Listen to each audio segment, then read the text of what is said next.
Hello everyone, it's Peter here, Piotr Fisner. How you doing, guys? So, a few things.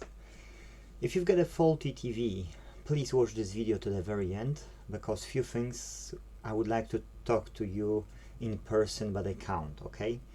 So, if you've got a faulty TV, there are a few faults.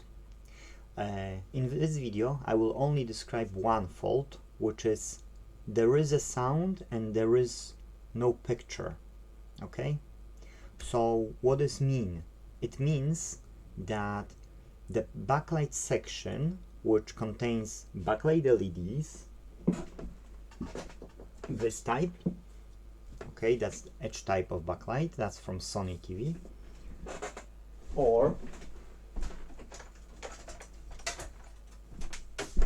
this type, which is a full backlight, called, because that goes on the full back of the telly. This needs additional component to spread the light across the screen, yes? And that's the edge, that's only at the bottom of the TV. Should be at the top, by the way, but they won't make money if they will do two good TVs.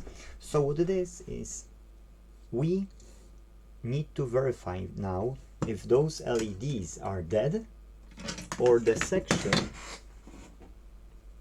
of the power supply which is here.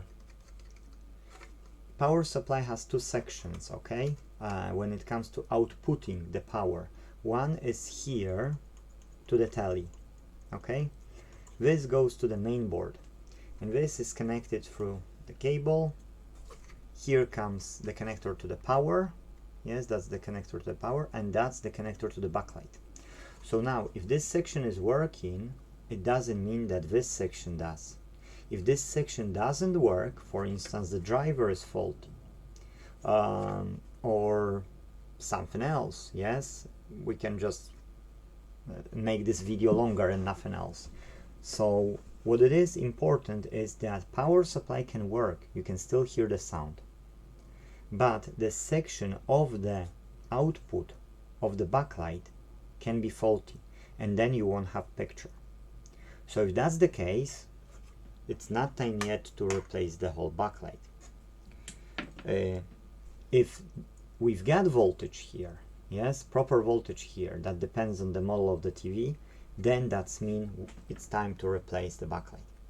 Now, there is a caveat when it comes to replacing TV backlight, and this backlight caveat is that the thickness, I'll pause and I'll show you because that's easier to understand.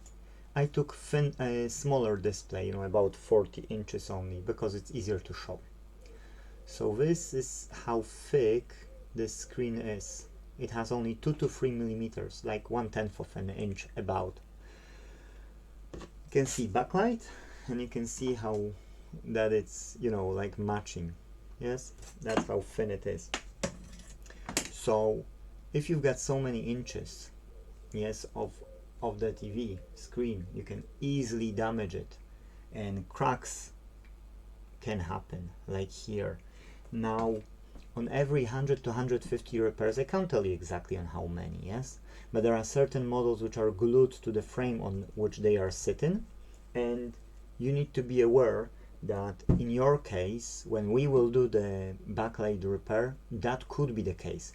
Probably it won't, and the chances are 100 to 1 or 150 to 1, but it's still there, okay? And we can't promise you that it won't happen. Is it worth to take a risk? Yes, it is, because that telly can work for another 5 years. Minor things which you can see after replacing the backlight are on the bright, like white sheet of the picture, or really bright one, not really dark but really bright, and one not when the action is going or you watch something, you might see some blurry spots. It's not always, it's not everywhere, that vary from TV to TV, because at this edge backlight there is something like a stance for the backlight, okay? And these are usually fine, yes, like here, that from Hisense TV, so it's usually okay. But sometimes these are either bending here or something, you know, going on, that you can't, you taking it off, yes, and then you putting it back, and you will see some. It's not something that it's disturbing, it's not something that, only if you've got OCD, yes, if you've got OCD then on this thing, then yes. But we've got a TV here in our bedroom, which we used for the last year. It's JVC. I bought it for I think 20 or 30 pounds, and it has small lines, yes, small lines. We watch it, we don't mind, the picture is perfect and so on. Would we go for a new one for a few hundred quid? No, we wouldn't. Why? Because spending 20 to 30 pounds on a TV, which I fixed for free, it's for us better than spending a few hundred quid just to make a perfect picture. Now, what else I can tell you about the backlight issues? Actually, that's it. That's everything in this video, so you see 6 minutes. So to sum up, first we need to verify if the power supply or the backlight is faulty. You can use the torch and you can see the picture on the screen if you use the torch, but even that won't tell you if that's the fault or the power supply is faulty. Okay, so make sure first to do the research yourself, or if you count, because you would have to open the TV and there is 230 volts.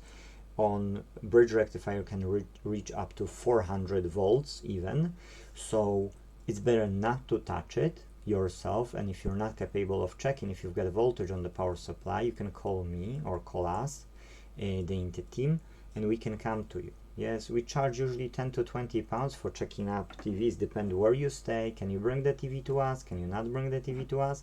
Then with bigger TVs, we tend to charge different rates than we tend to charge for the smaller TVs, yes? Like I had a customer, I fixed the TV only for like 90 pounds, yes, but there can be other customer which will pay 130 pounds for repairing the backlight, because these in the UK can cost from anything less than 20 to above 100 pounds.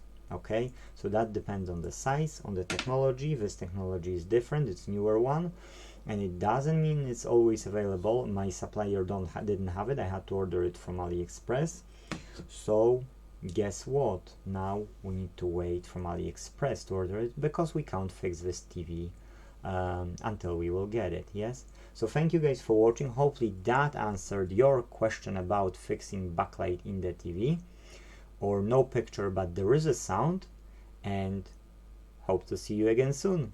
Thank you guys, take care. And for those who don't know, I fix electronics since the 90s, so I'm happy to help. Bye bye.